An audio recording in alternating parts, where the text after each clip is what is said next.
First entry किसकी होगी, pen में चेंज कर लेता हूं अब। फर्स्ट एंट्री होगी रिडम्पशन जब होगा ड्यू, यानी कि शोधन जब दे होगा, मतलब उसकी डेट आ गई, अब आपको लोगों को पैसा देना है, आपके जो प्रेफरेंस शेयर होल्डर है उनको पैसा आपको देना है, तो आप ड्यू करोगे। तो ड्यू यानी कि आप रिडम्पशन किस पे कर रहे हो वो मैटर करता है। आप रिडम्पशन दो तरीके से कर सकते हैं शेयर्स का, जैसे शेयर्स को इशू दो तरीके से कर सकते हैं, या तो एट पार पे या फिर प्रीमियम पे। डिस्काउंट पे शेयर इशू नहीं किए जा सकते, आपको पता है ना। तो यहां पर भी जब आप रिडम्पशन करोगे तो वो भी दो तरीके हैं, या तो आप रिडम्पशन कर सकते हो एट पार, या फिर रिडम्पशन कर सकते हो ऑन प्रीमियम। तो या तो रिडम्पशन एट पार कर सकते हो या कर सकते हो ऑन प्रीमियम। अगर आप रिडम्पशन करते हो एट पार तो एंट्री क्या होगी रिडम्पशन की, तो जब हम शेयर इशू करते हैं तो उस टाइम हम कैपिटल को क्या करते हैं, क्रेडिट। मैं बेटा इशू की बात कर रहा हूं, शब्दों पे ध्यान देना। जब हम अंश निर्गमित करते हैं, शेयर इशू करते हैं, वो इशू करते टाइम हम कैपिटल को क्रेडिट करते हैं, इक्विटी शेयर कैपिटल या preference share capital account credit करते हैं, क्योंकि वो हमारे लिए लायबिलिटी होती है, लोगों का पैसा है हमारे पास, अभी हम पैसा वापस दे रहे हैं, तो हमारा दायित्व खत्म। लायबिलिटी, अगर लायबिलिटी वाला रूल तो आपको पता ही है, लायबिलिटी क्रेडिट होती है, लायबिलिटी बढ़े तो क्रेडिट करो, कम हो तो डेबिट कर दो।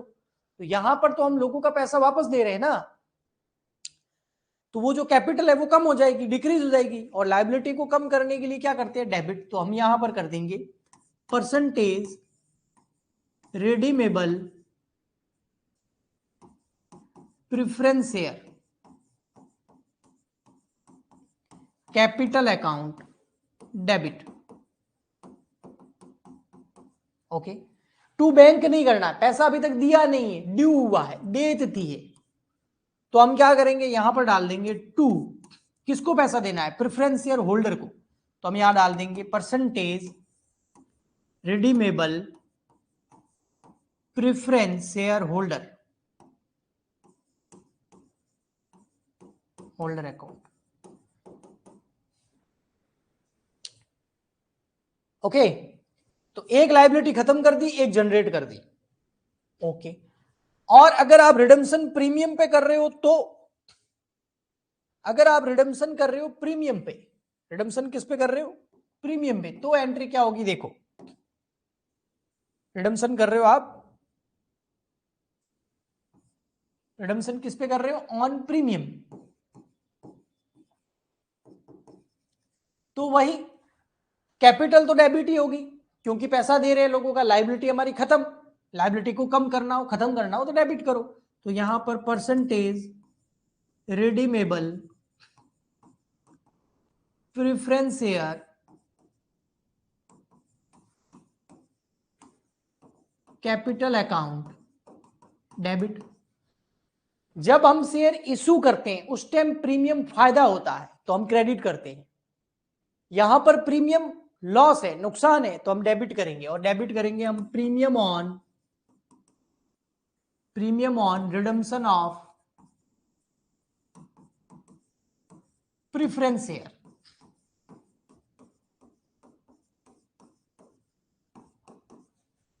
सर सिक्योरिटी प्रीमियम क्यों नहीं लिखा, तो याद दिलाऊं मैं आपको थोड़ा सा। जब हम शेयर इशू करते थे उस टाइम अगर रिडम्पशन पे, देखो ध्यान से सुनना, शब्दों पे ध्यान देना, मैं क्या बोल रहा हूं, पूरा फोकस करना। मैं कह रहा हूं जब हम शेयर इशू करते थे और उस टाइम हमें पता चल जाता कि इसका फ्यूचर में रिडम्पशन प्रीमियम पे होता है, तो उस प्रीमियम की व्यवस्था हम इशू करते टाइम ही कर लेते थे, और उसको हम एक्स्ट्रा एंट्री बोलते थे। वो एंट्री क्या होती थी, loss on issue of debenture या loss on issue of share account debit to premium on redemption of. तो loss account debit to premium on redemption of, तो to premium on redemption of credit होता था, उसको ही तो debit कर रहा हूं यहां। ओके, अगर पहले से व्यवस्था कर रखी है तो ऐसे, नहीं कर रखी है तो अभी करनी पड़ेगी, मैं करके बताऊंगा आपको। टू हो जाएगा परसेंटेज रिडीमेबल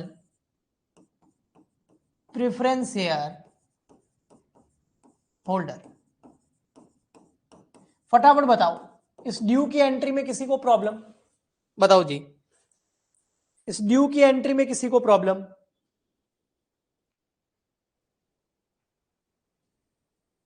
नहीं है तो थम्स अप भेजो बच्चा।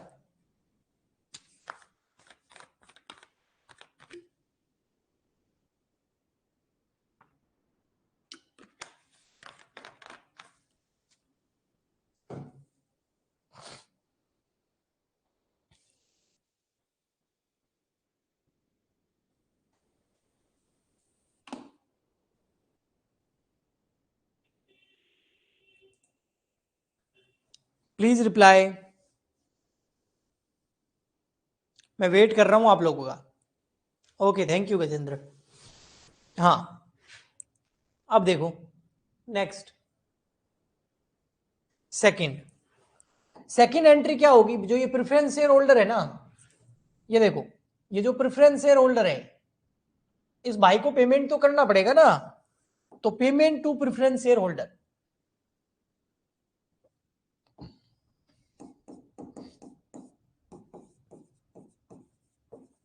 Payment to preference sorry share holder,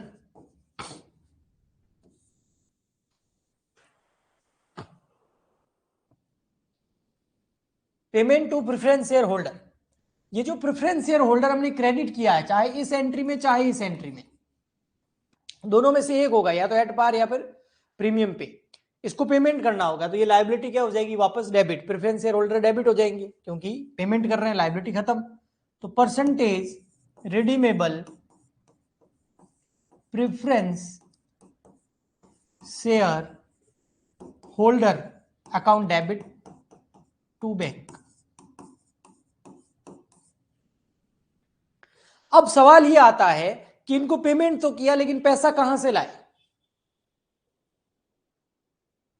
जो ये कैपिटल वाला पैसा है वो कहां से लाए? अगर एट पार इशू कर रहे हो, आपको दो तरीके के पैसे की जरूरत पड़ेगी। ये देखिए, एक तो जरूरत पड़ेगी ये कैपिटल वाला पैसा, ये कहां से लाए, और अगर आप रिडम्पशन कर रहे हो प्रीमियम पर, तो ये कैपिटल वाला पैसा तो ठीक है, और ये प्रीमियम वाला पैसा कहां से लाए? तो कैपिटल और प्रीमियम का पैसा कहां से लाए, उसकी व्यवस्था करना सिखाता हूं मैं आपको। तो भैया, जो कैपिटल का पैसा है, समझना अच्छे से, थर्ड नंबर, जो कैपिटल का पैसा है ना, जो शेयर कैपिटल है, हाँ, उस शेयर कैपिटल की जो फेस वैल्यू है, face value of share capital,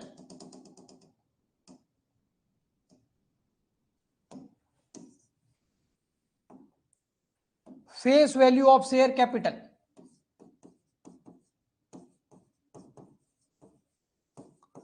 share capital, हाँ, उसके बराबर आपको व्यवस्था करने के लिए बनाना पड़ेगा CRR, यानी कि कैपिटल रिडम्पशन रिजर्व। क्योंकि आउट ऑफ प्रॉफिट करते हैं तो CRR बनाना पड़ता है। क्यों बनाना पड़ता है वो जब मैं न्यूमेरिकल क्वेश्चन कराऊंगा, बैलेंस शीट बताऊंगा, तब समझा दूंगा इसको। अभी तो आप इतना समझ लो, आउट ऑफ प्रॉफिट अगर आप रिडम्पशन कर रहे हो तो CRR बनाना पड़ेगा। और CRR कितना बनाना पड़ेगा? जितनी आपकी अंश पूंजी है, जितनी आपकी अंश पूंजी है, उसका जो अंकित मूल्य है, उसके बराबर आपको CRR बनाना पड़ेगा। CRR बनाना पड़ेगा। कैसे बनाना पड़ेगा CRR?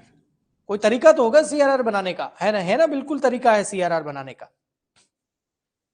CRR जो आप बना सकते हो, जिसको हम कैपिटल रिडम्पशन रिजर्व बोलते हैं, यानी कि आपको एक गल्ला लेना है ना, एक ड्रॉ ले लेना है, उसके अंदर पैसे इकट्ठे करने हैं, किसके लिए? रिडम्पशन के लिए। तो पैसे कहां कहां से ले सकते हो? तो एक तो आप ले सकते हो P&L से, statement of P&L, profit and loss account, वहां से आप पैसा ले सकते हो। तो उसको डेबिट किया। अब P&L को डेबिट क्यों किया मैंने, पता है? P&L को डेबिट इसलिए किया मैंने, P&L को डेबिट इसलिए किया मैंने क्योंकि P&L एक इनकम है, उसको P&L से मैं पैसा निकालूंगा तो उसको मुझे डेबिट करना पड़ेगा। पीएनएल एक रिजर्व है, रिजर्व को बढ़ाना हो तो क्रेडिट करो, कम करना हो तो डेबिट करो। इसके अलावा आप निकाल सकते हो जनरल रिजर्व से,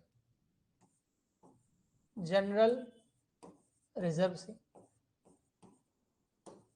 अकाउंट डेबिट, जनरल रिजर्व से निकाल सकते हो। अब जनरल रिजर्व एक रिजर्व है, रिजर्व बढ़ता है तो क्रेडिट, कम होता है तो डेबिट, वहां से पैसा निकाला आपने।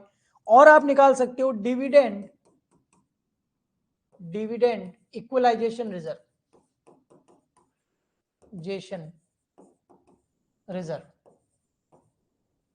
यहां से आप निकाल सकते हो।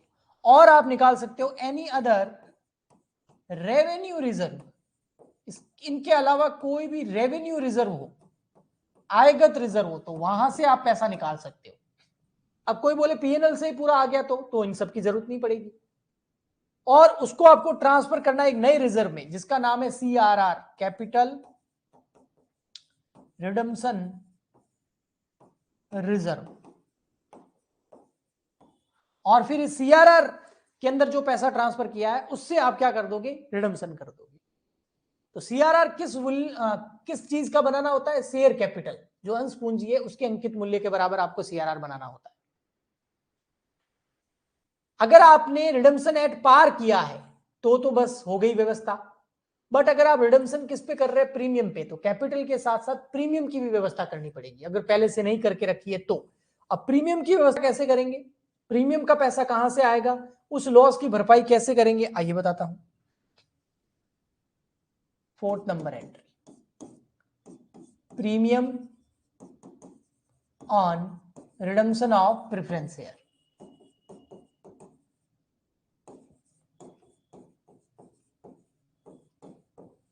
हाँ, इसकी व्यवस्था कैसे करनी है, तो देखो इसकी व्यवस्था आप कहां से कर सकते हैं, तो इसकी व्यवस्था आप मैं बता देता हूं। इसकी व्यवस्था आप पीएनएल से कर सकते हैं, प्रॉफिट एंड लॉस, यानी कि स्टेटमेंट वही प्रॉफिट एंड लॉस अकाउंट, वहां से कर सकते हैं। इसकी व्यवस्था आप सिक्योरिटी प्रीमियम से कर सकते हैं। तो सबसे पहले तो इसकी व्यवस्था आपको सिक्योरिटी प्रीमियम से करनी है।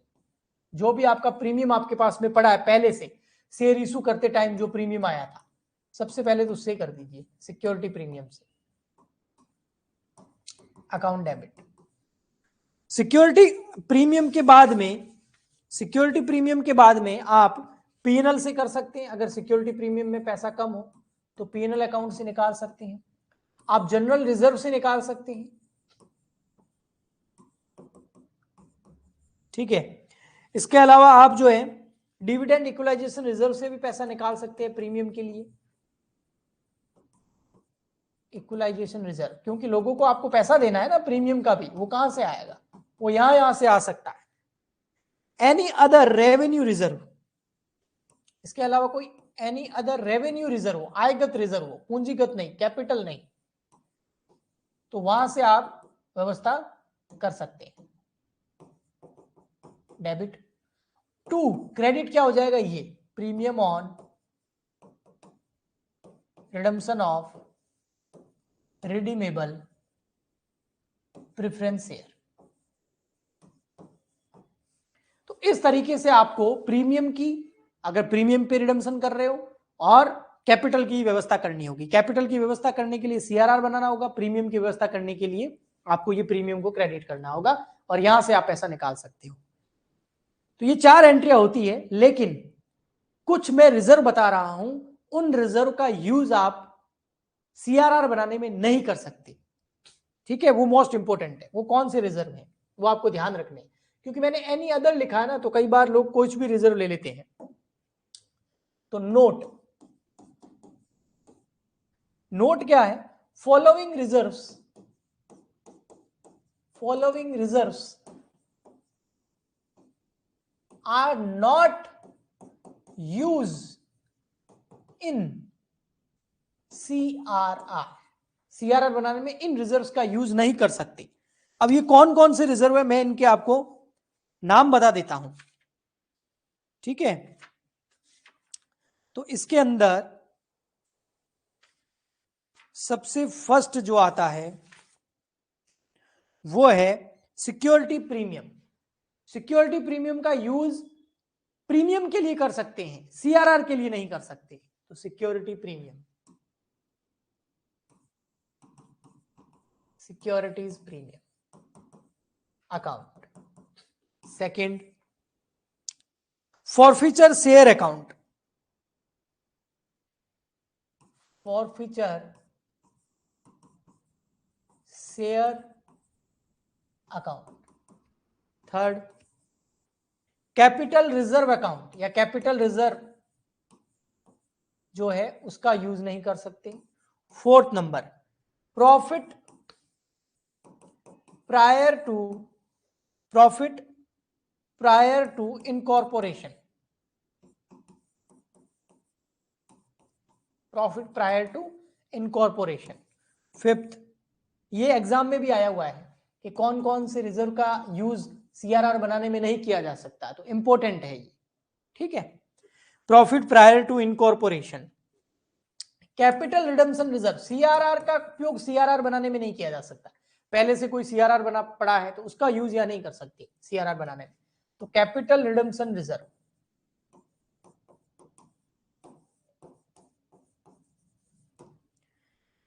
अनक्लेम्ड डिविडेंड, अनक्लेम्ड डिविडेंड पड़ा है किस, ठीक है, उसका यूज नहीं कर सकते। और asset revaluation reserve, assets revaluation reserve. इन 7 जो रिजर्व बताए हैं इनका यूज आप सीआरआर बनाने में नहीं कर सकते। इनके अलावा जितने भी रिजर्व दे रखे होते हैं उनका लगभग आप यूज कर सकते हैं। तो आपको ये नाम याद रख लेने। एग्जामिनर थ्योरेटिकल क्वेश्चन पूछ लेता है कौन कौन से रिजर्व जो है सीआरआर बनाने में नहीं करते हैं। ज्यादा नंबर का होता है लेकिन आंसर इतना ही होता है, लेकिन बच्चे कॉपियां भरते रहते हैं और करने वाला 2 मिनट में कर लेगा। ओके, आगे समझ में। अब इसका कल मैं आपको प्रैक्टिकल क्वेश्चन कराऊंगा, बताइए।